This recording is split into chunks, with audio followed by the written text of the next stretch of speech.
Hello guys, this is Venkatesh Kuthia. Welcome to our 84th video. இந்த வீடியோவில் நம்ம என்ன பார்க்க போறோம்னா திருக்குறளில் அதிகாரம் 9 விருந்தோம்பலில் இருக்கிற குறள் நம்பர் 4 பார்க்க போகிறோம். குறள் அகனமர்ந்து செய்யால் உரையும் முகனமர்ந்து நல்விருந்து ஓம்புவான் இல். ரிப்பீட்டிங், அகனமர்ந்து செய்யால் உரையும் முகனமர்ந்து நல்விருந்து ஓம்புவான் இல்.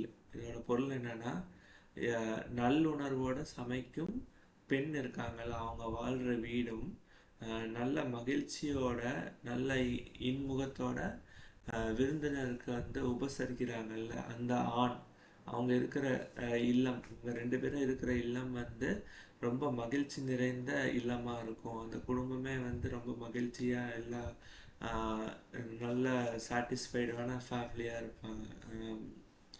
வாழ்க்கையை வாழ்வாங்க, சாட்டிஸ்ஃபைடான வாழ்க்கையை வாழ்வாங்க அப்படிங்கிறாங்க. ஸோ உபசரிப்புங்கிறது ரொம்ப important. Both male and female 2 பேருக்குமே சொல்லியிருக்காரு. தேங்க்யூ.